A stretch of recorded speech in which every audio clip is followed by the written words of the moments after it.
stepping down in that season as well. How do you stay in the moment right now? Well, just because we're in preseason camp, that part of it's actually really easy. Just because we're in the middle of preseason camp. School hasn't started yet, and we're just focused on that. And from when we wake up in the morning to when we go to bed, we're just focused on getting better as a football team. And so, I mean, that's kind of the focus. That being said, certainly, want to just make sure I say that I couldn't be, any happier for Gene and Sheila. What they've done at Ohio State, the 19 years that they've dedicated themselves, they poured their heart and soul into Ohio State athletics and just the university in general. And, what I owe and my family owes him, I can't even really verbalize. An opportunity to be a first-time head coach at Ohio State. And, he trusted in me, and our relationship is going to go on forever. And so there'll be a lot of time to figure out kind of what the next phase is and how that goes. He'll be with us till next summer, but I think today is just an opportunity to reflect on what great work has been done by Gene, and certainly going to miss him, but we got some time to worry about that. And that being said, I can't get my mind off inside drill today and the team and where we're going next. So. Go far right in the back, Spencer Holbrook, Lettermen Row. Right here with 5-6 practices in, but have you seen what you need to see from your right tackle job to feel confident that that's going to progress? Right tackle? Yeah. We've been moving some guys around to figure out what the right mixture and combination is going to be. So when you say right tackle, I like the progression that we're making. I think that when you look at Josh Fryer, when you look at Tegra, when you look at Jimmy Simmons, and when you look at Luke Montgomery, all four of those guys are competing at a high level. Zen's also in there. George is getting better. But those four guys are competing, and we're trying to figure out what is the best mixture of right and left. And Justin and Mike and all the guys in there are working hard to figure that part of it out. But I'm encouraged. I'm excited. I think we have a chance to be good at that position. When you have Josh Fryer there for basically the entire spring at left tackle, Yep. and now you start to move that around, is there any caution in doing that, knowing that you might mess something up unintentionally?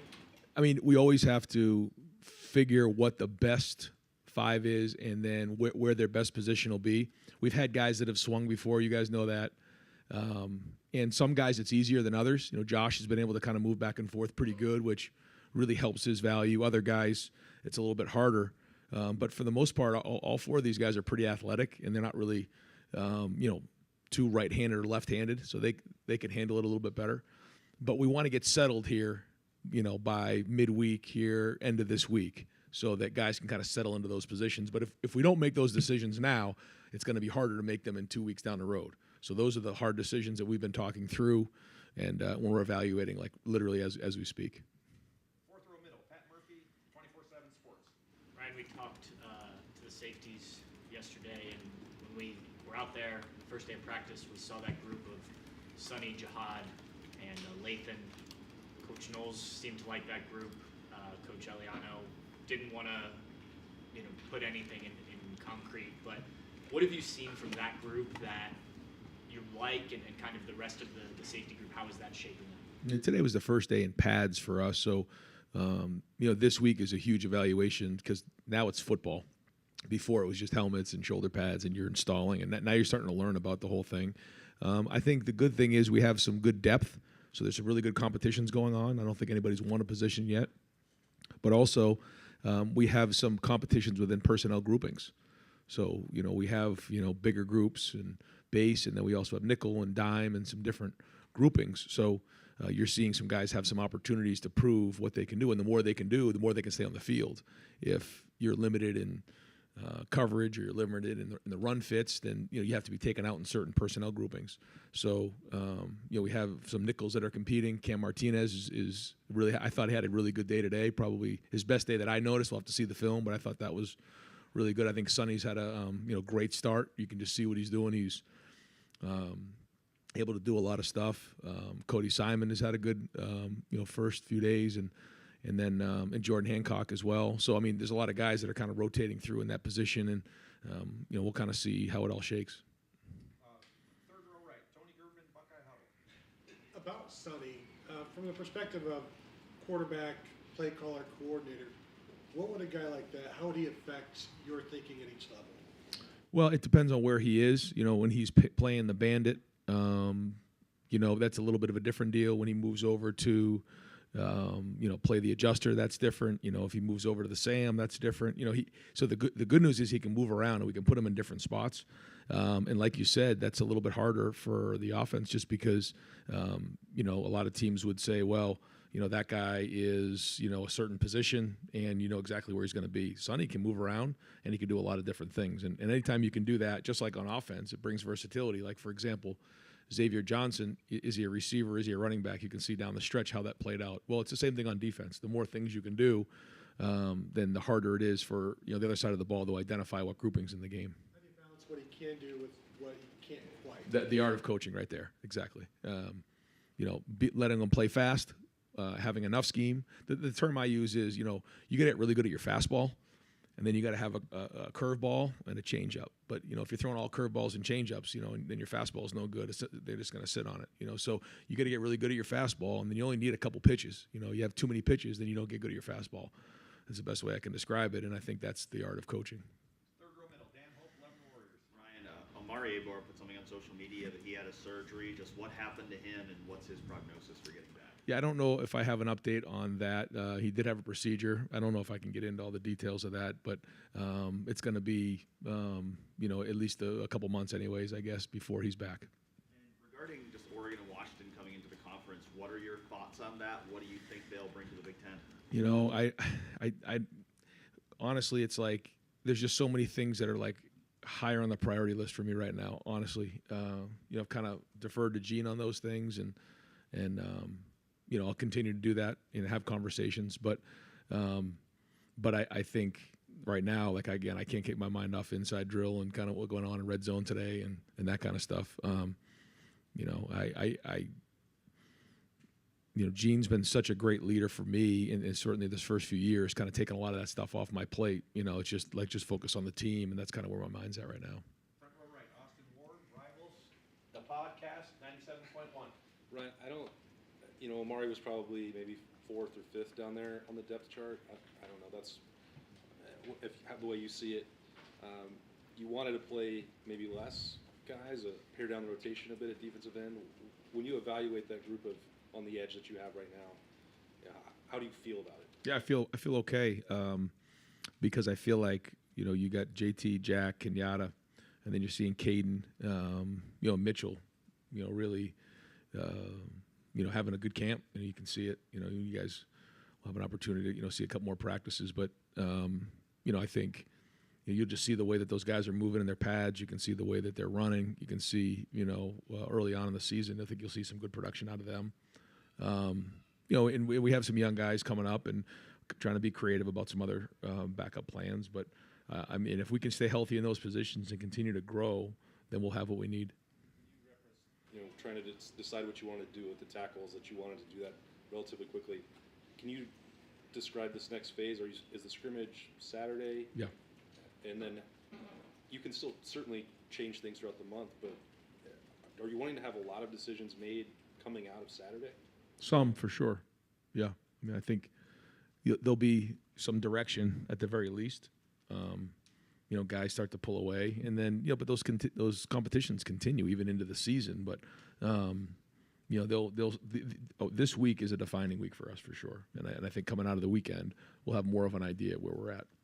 Second row right, Nathan Barrett, Cleveland.com. As it relates to quarterback, you've talked about how this progression has typically worked for you guys in the past, and I'm just curious, now that you're in pads, what are the things that start to sort of crystallize typically in that regard, things you're seeing on the field and not, and where is that process right now? For the quarterbacks? Yeah. Well, the hardest thing about playing the game of football is you don't really get a feel for what you have until you play the game. And I know that sounds silly, but basketball, you can go shoot around and play against each other in the park, or, you can go to the batting cages, you can do those things. But in football, how do you really simulate a game? And for a quarterback, how do you simulate the pass rush? It's impossible to do. Having 300-pound guys going against each other, like 4 of them going on at once right in front of you, and then trying to process what's going on with the coverages and the protections and what's the down and distance in the situation. And the ball can just be a little bit off, and the ball gets tipped up in the air for an interception, or it's completed right here for a first down, or when do you decide to throw it or pull it down? When all these different things, the decision-making processes. And so you just feel that when you have teamwork. 7-on-7, routes on air, okay, you get to see if they have the ability to get it done. But now as you're starting to see some of the situational things, like today we worked on short yardage, we worked on red zone. We had a couple different things yesterday in third down, third and long. You're starting to see some of these situations, and you're starting to see some of this stuff start to crystallize. Like you said, can they do these things? And what does it look like? And, if you take a small sample size, it's harder. When you get these bigger sample sizes, as we start to put more and more practices behind us, then, you can start to see where their progression is or the areas that they need to improve in. Right next door, Doug Lavery's The Podcast. So just to clarify, Josh Fryer is working at right tackle some? Those guys are they're moving around right now at both sides, yeah. So if Josh had been at left tackle most of spring, would the reason to have him working some at right tackle be because maybe Luke Montgomery is ready to be your left tackle, and Luke and Josh maybe could be your 2 starters? Those are all the conversations that we're having now. I could tell you that we're very excited about Jimmy Simmons. And I didn't know no, he likes to be called Jimmy. I know, that's what I just said. So we're calling him Jimmy until I'm told otherwise, because I was calling him Josh. They said, no, he likes to be called Jimmy. It's okay, Jimmy. He's off to a great start. And I think Luke Montgomery has a really bright future ahead of him. So again, these are all exciting things. Tegra does a lot of good things. Josh Fryer's done good things. So I can't tell you that like one's in front of the other. What we're trying to do is project out how this all shakes out down the road and what's best in the long term. And I think by this time next week, I'll have real good answers for you. Right now, this is all stuff that we're yelling at each other about in the meeting rooms. So, you just lost 2 of the best tackles in the country. What you're saying here is you got to find 2 tackles, guys who can play tackle right now, but also maybe so you don't have to go through this again a year from now, you are thinking a little long term where guys fit best now and later. And, September, October, November, December, this is a long time down the road, and the further you go down the road, one path, it's harder to return back. And we just want to make sure that we're doing the right thing here. And doesn't mean that we have the answer right now or that we are going to make a long-term change, but having a couple practices, moving them over to see how they react isn't a bad thing to do. Right in front of him, Bill Rabinowitz, Columbus Dispatch. A Gene question. You touched on it, but just how much has he helped you? What would you want to just say about his legacy and how you were a first-time head coach, obviously, and what he's meant for you? Well, the fact that he played football, he has a feel for the game. He understands the game. He has tremendous EQ, just understands, people. And I just think about, 36 sports and over 1,000 athletes that he manages and all the coaches. And there's just so much going on here at Ohio State. There's so much that comes at him politically. Just there's a lot going on. And the way that he's handled it with grace is remarkable. And just, weekly things that he and I would talk about, or he'd come on a Friday morning and we'd talk about that game, and he'd just give you just different, bits of advice, whether it's, how to manage people or, what's coming down the road, just, how to handle being the head coach at Ohio State, because it's unique in and of itself, what to stay focused on, what not to listen to, what to, really focus your efforts on. And so because of all of that, it's allowed me great clarity. It's also allowed me great confidence to do my job, that along the way, just that he believed in our values and how we do things here, and, has allowed us an opportunity to hire one of the best staffs in America, and So, but I just see the interaction he has, what he's put in place here, the Circle of Care, the Leadership Institute. I could go on and on. But ultimately, when you leave someplace, you want to be able to talk about the impact you've made on people. And there'll be a lot of people that talk about that for sure, and I'll be one of them.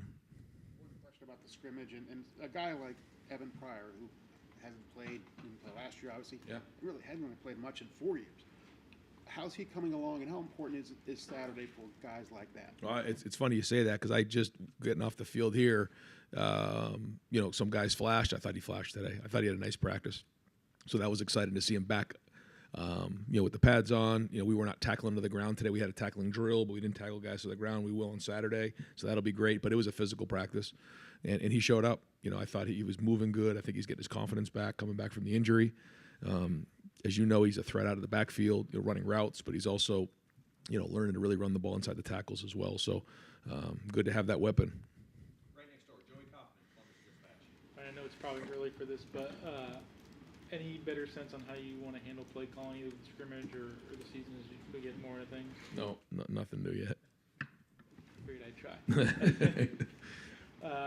And with regard to the tackles, you talk about kind of mixing and matching them, and those are stuff you're yelling about in the meeting room. Yep.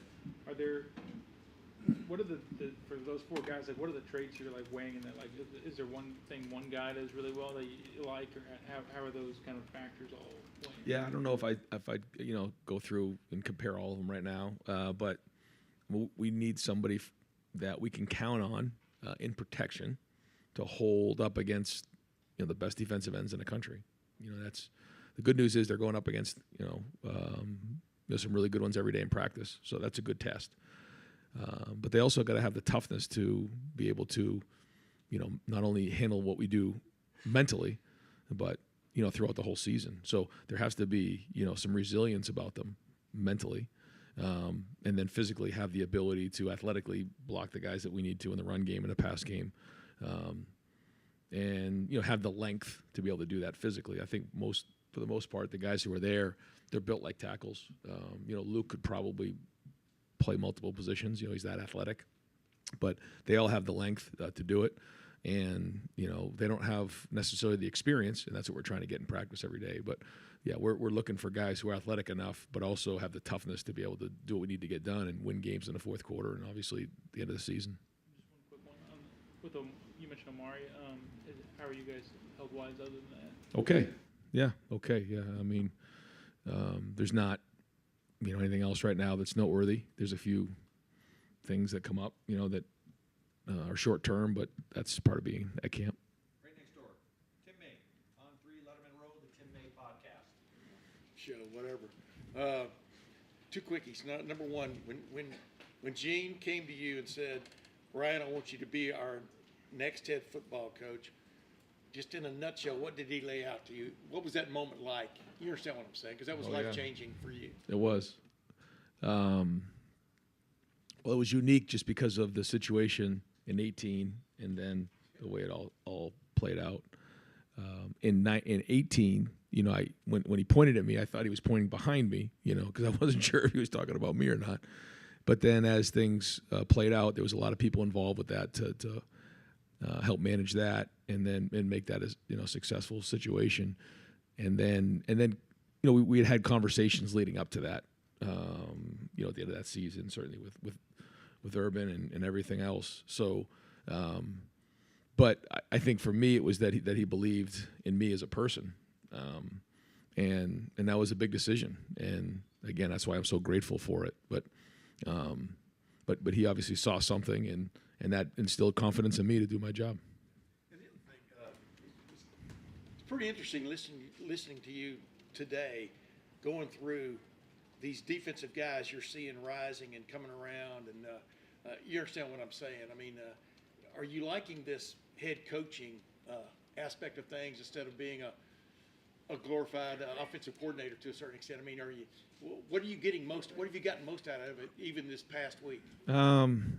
I mean, I would say I probably have gone back to some of my old ways this past week, quite honestly. But I think as we were just talking here, think about that season And Greg Madison stopped by today, you know, so we were talking and had a great conversation with him, and just he gave some great feedback. But going into that season, I forget what it was, but I don't know how many guys on that defense had actually started in a college football game. And then you compare that to what we have coming back this season, so much more experience. And you just see it. You see it with the confidence. You see it the way that, you know, the guys are coaching on that side of the ball. But it has been great in the offseason. It has been great in the spring and certainly in the preseason to be around it. But I'd say the last probably week or so I've been focused on the offense. Are you backsliding because you have to, or are you backsliding because it's natural to backslide? Natural to backslide, probably. Yeah. Third row right, Cameron T. Robinson, The Athletic. Ryan, when you talked about Jordan Hancock and about how much improvement you've seen from him, where do you see it the most, or is it just he's just flashing all the time? Yeah, the DBs have flashed in general, getting their hands on a lot of throws, much more challenging of the routes. But Jordan is very competitive. I think the biggest thing is Jordan had a full season of preparation going into this year, where last year he had that hamstring and it just got him out of whack. And that was a very difficult thing to come back from. As you guys know, those hamstrings can be really difficult. They're just finicky. And so I think that's the first thing. Plus, you know, when guys get into that, you know, that third, fourth year, you know, they start to get their rhythm going. They start to feel it. And, you know, so you're starting to see that with Jordan. Denzel, the same way. Just tremendous. Davison has been really good. Just been very impressed with the corner play. So hopefully that's going to translate, you know, this season. But usually what you see on the field in practice, you're going to see in the game. I think after the spring game, you mentioned that you wanted to have like a pro-like offseason. Have you seen a difference, not just his play on the field, but the way he carries himself, the way he leads so far in camp? Yeah. All the above. Yeah. So, you know, again, you don't want to create all these crazy expectations for people, but, you know, they deserve to get called out for what they've put in the offseason. Now they got to go put it on the field. And, you know, this week is important to build up that stamina, that kind of armor, that callus that we need to go play football, because there's been a lot of hard work put into this point. And I can't wait to see these guys play against Indiana. Got time for just a few more folks. Far right, Adam King, WBNS. Coach, I know we keep coming back to the quarterbacks, but I'm curious, how tight is this race in your mind? You talk about things crystallizing. How close are these two quarterbacks to each other, or is somebody finally pulling ahead here? I mean, it's a good battle. It's back and forth for sure. Yeah. And you know, they know that, you know, this week is important to them, and the scrimmage on Saturday will be important, and they're constantly putting up you know, numbers on a daily basis, and so we'll compare the statistics, but there's also the eyeball test, and no, they're both competing at a high level, and then the other guy's doing a good job too. Tristan and Lincoln are both trying to, you know, get better every day. So yeah, it's back and forth. How much have you seen your coaching be a little different this offseason? Kind of going back to CJ when he was in the battle, not having one guy that you can focus in on. Yeah, that's probably. Yeah, that's a good question. It hasn't really changed the coaching. It's just a different dynamic. Yeah. Yeah, I think when you look at where, you know, Justin and CJ were, you know, where Dwayne was in that preseason, you know, they were kind of, you know, they were, you know, there wasn't as much of a competition, I guess, the best way to put it, where this one's a really strong competition. So that is unique. That hasn't changed the coaching. We're still coaching them really hard. Deep right, Bill Landis, the podcast Rivals. Ryan, where are you guys at with the center position? Is that kind of Carson Hinsman's deal, or is he competing with Jacob James? Carson and Vic, really, you know, Jacob is in there too, but I think that competition is heated up between Vic and Carson right now. What have you made of Carson's progress, I guess, from handling a lot of first team stuff in the spring to Good. Yeah, I think it's been good. The more reps he gets, the better. He's gonna have to continually get better every day. And I think this is for both of those two guys. I think this next week is going to be critical to figure out where they're at, because now's where you find out. You know, you're a little bumped and bruised and tired, and this, you know, the scheme's adding up, and you know who's going to now take the next step. I think it'll be clear, but we'll see. But that's a pretty good battle right now. What's allowed Vic to Because that sounds like maybe Vic's made a little bit of a jump. Because I don't know if you guys talked about it in those terms in the spring. So what's allowed him to do that? I think a full off season in our program. I think he's changed his body. I think he understands what we're trying to do now, and the resources that we have here. So he's a different looking body than he was in the spring. Deep left, Justin Holbrook, WCMH. Gene still has about a year left here. What do you hope to still learn from him before he's on his way out the door? He's still a resource in the backyard. Yeah. Just as there's a lot of things that are going to be changing. We have a new president, and then we'll have the transition with a new AD, and so there'll be some change. Although, like I mentioned to Gene when he told me about it, that's kind of par for the course. I feel like since since I started in 19, every year there's usually something that goes on, and so we'll just manage it the best we can. And I think his legacy speaks for itself. But I know that he wants this to go really smooth, and I know he wants to make sure the transition's really smooth. From your relationship with him that you'll use or try to use for the next AD when they take over? Constant communication and alignment is critical. I felt like he and I were always aligned, and that was very important. I see across the country that isn't always the case, and I never took that for granted. And being the AD at Ohio State isn't easy. Being the head coach, the head football coach at Ohio State isn't always easy. There's a lot of stuff that comes at us, but we stuck together on times, and there was most of the time we agreed on things, but there was a couple times we disagreed on something, but had great conversation and worked through it and challenged each other, but just had a great relationship, not only working relationship, but also just as friends, and Sheila and Nina, and so I'm hoping that we can, with the new AD, build the same relationship. Second row left, Steve Hellwagon, 24/7 Sports. Yeah, Coach. Regarding the quarterbacks, we talk about them being the function of the guys around them. In the spring, the guys around them kind of struggled at times, given the protection that they want. Are the guys around them giving them the support they need so that you can see what you need to see out of the quarterbacks? Yeah. We're seeing a big step forward in that area.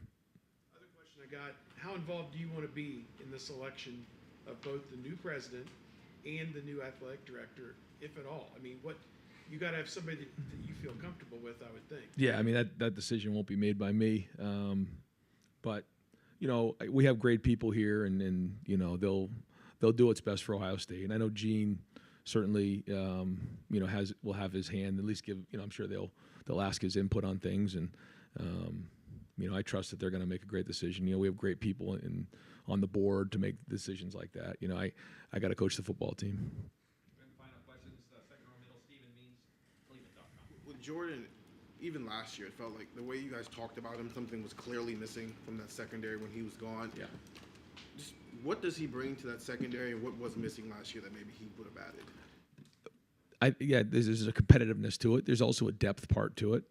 But when you add Jordan to the mix, when you add Davidson to the mix, when you add Lorenzo to the mix, when you add some of these guys to the mix, now it's very, very competitive. Not only because you have competitive personalities in the room, but you also have more mature guys in the room, and you have depth where there's competition for the positions. So all of that mix is made for a lot of improvement and a great environment. This time next week, do you hope to have a starting quarterback named? Ryan, I mean, do you have in your head By this time next week, what was it, Wednesday? Yeah. Yeah, I don't know. But I will say that I think by this time next week, we'll have some